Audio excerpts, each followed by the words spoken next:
Sometimes changing your mind really begins with wonder. Now, in this sermon from 2023, I talk about how marrying my husband, who loves insects, changed my spirituality. And this isn't really a story about bugs. This is a story about the the sense that we don't always know, that there's always more we don't know than what we do, and approaching the world with that curiosity, with that wonder, opens up to new possibilities, opens up to see, for us to see the sacred everywhere, even in the smallest creepy crawly thing. Now, this is from 2023, and I think you'll see that there are a number of the themes that I talk about regularly in my Spiritual Geography podcast. They have been in my heart for a very long time. There's always more we don't know than what we do. So please enjoy.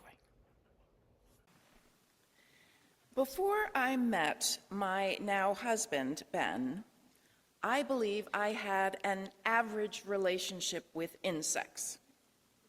I'd kill the small ones that were inside my house.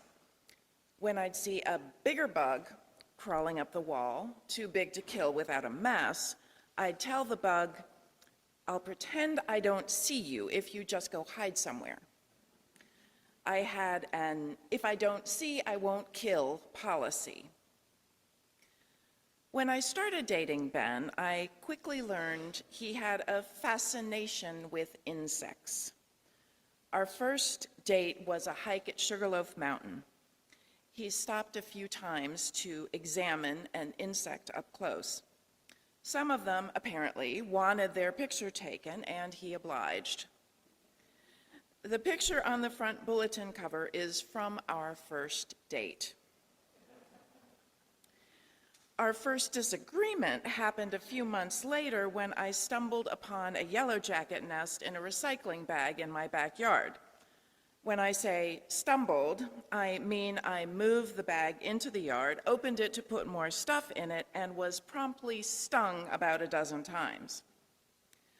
I found an exterminator and had the nest taken care of within a few hours. When I told Ben that evening about my adventure, pleased with my ability to get it done quickly, he expressed disappointment that I'd gone straight to an exterminator without giving him a chance to find a more humane rehousing for the yellow jackets. I can honestly say that humanely rehousing never occurred to me. My automatic reflex was yellow jacket nest, bad, kill, eliminate. When we were going through premarital counseling with Pastor Scott, we each had to independently take a multiple choice test to see where potential differences may cause problems. We both picked other as the answer for what we were most likely to argue about, and each wrote in the margins that we were most likely to argue about insects. Well, I wrote bugs, and Ben wrote that all creatures are part of God's creation, no matter how small. The gospel verses today are the oft-quoted two greatest commandments: love God and love your neighbor as yourself. Now, I could make some glib comment about how bugs are our neighbors too, that all animals, insects, and flora of the natural world are our neighbors, and be done with this sermon. While that's valid, we humans are merely part of an elaborate web of creation, and all creation is worthy of our respect. That's not the only point I want to make. Over the past 15 years, I have spent a lot of time looking at how people change their deeply held beliefs. And the same process of change is relevant for all deeply held beliefs: political, social, and environmental. I didn't want to change. I thought my understanding about bugs was perfectly reasonable. I believed bugs were kind of oogie.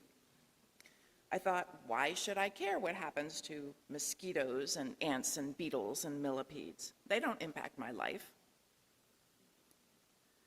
So how did I change my feelings about insects?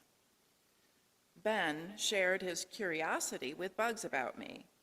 Then I had an incentive to try to understand Ben by understanding what Ben saw in these alien-looking, creepy, crawly things.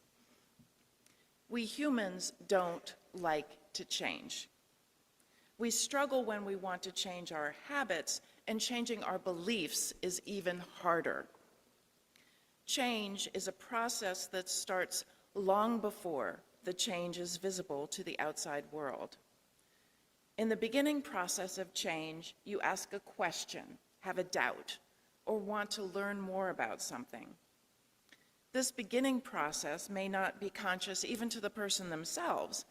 After it all, to admit you are changing means that there was something that needed to be changed in the first place. I entered this information gathering phase of change when I started to be curious about bugs in a way I never had before. I started cheering on the dragonflies instead of merely brushing them away because I now knew they were feasting on Michigan mosquitoes. During this unconscious phase of my change, my actions were still the same. I still killed the bugs in my house, but my thoughts about my actions were a little more complicated. I'm not sure when I crossed over the invisible line between information gathering and changing my heart. This may have happened while watching the nature documentary Tiny World on Apple TV. In the episode about the tiny creatures in gardens, in addition to a spider doing a mating dance, there were ants who carried their deceased comrades back to their nest. At that moment, I understood at a deep level that I knew practically nothing about the world these creatures inhabit. I felt compassion for the ants. I don't know why they carried the bodies back.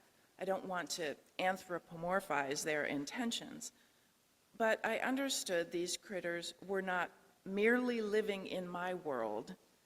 They had a world of their own, of which I knew very little. Elephants have a world of their own. Scientists are starting to document what appear to be mourning rituals and mourning behaviors surrounding death of Asian elephants.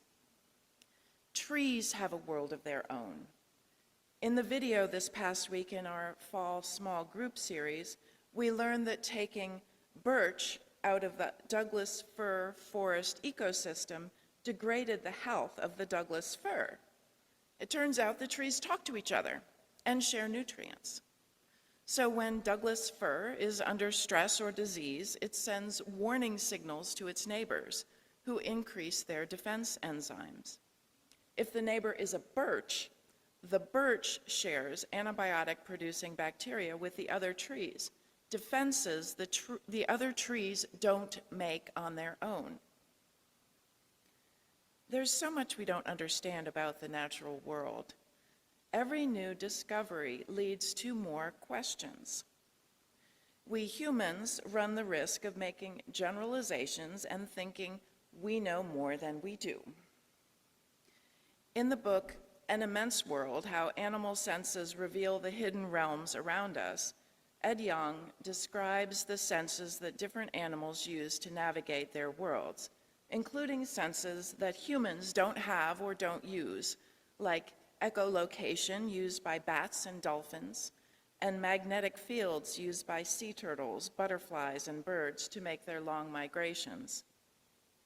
In his chapter on visual spectrum beyond the usual human sight, he talks about how scientists learned animals were accessing the ultraviolet spectrum. In the 1880s, John Lubbock used a prism and shone the resulting rainbow onto ants. He noticed that the ants darted away from the light visible to him, but also from the area beyond the violet end that looked dark to him. He concluded that the ants could see something in the ultraviolet range. The author continues, quote, "At the time, some scientists believed that animals either are colorblind or see the same spectrum that we do. Lubbock showed that ants are exceptional.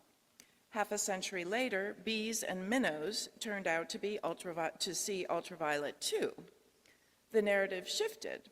Some animals can see colors we can't, but the skill must be very rare." But then after another half century, in the 1980s, researchers showed that many birds, reptiles, fish, and insects have UV-sensitive photoreceptors. The narrative changed again. UV vision exists in many groups of animals, but not in mammals. Still wrong. In 1991, Gerald Jacobs and Jay Neitz showed that mice, rats, and gerbils have a short cone that is tuned to UV. Okay, fine. Mammals can have UV vision, but only small ones like rodents and bats. Not so. In the 2010s, Glenn Jeffrey found that reindeer, dogs, cats, pigs, cows, ferrets, and many other mammals can detect UV, end quote. There's much we don't know about the flora and fauna of our world. We don't understand all the interrelationships, why we need ants and spiders and birch, nor do we understand how our modern life is impacting the creatures with whom we share this blue and green sphere we call home. Since there is so much we don't know, we also don't know the absolutely right thing to do to protect and improve the planet. Windmills, light, and noise pollution really do have an impact on birds, and that impact needs to be studied. We really do need to look at the minerals used for electric cars to see that they are ethically sourced and responsibly disposed of. How do we best farm, protect the health of the soil, inhibit more plastic from invading our oceans, landfills, and our own bodies? Asking those kind of questions doesn't mean a person doesn't believe in wind energy, electric vehicles, or farming, just that we are intrinsically connected to each other and the world around us. Modify one component of this complex web, and there may be unforeseen impacts on other components. So love your neighbor, the bees and butterflies and birch. Treat your human neighbors with the same kindness you would want. We're all just doing the best we can with the information we have and the circumstances in which we find ourselves at every moment in time. Doing the right thing for the natural world is a multi-pronged target. Our aim may be different than someone else's. Even when we think we have the answer, we may only have the answer for ourselves. Although we may want people to move faster, people won't change until they're ready to change. Demeaning people for what they're doing or thinking has the opposite effect and makes people more resistant to change their mind and actions. But if you acknowledge you don't have all the answers, you're opening the door for them to admit they might not have all the answers either.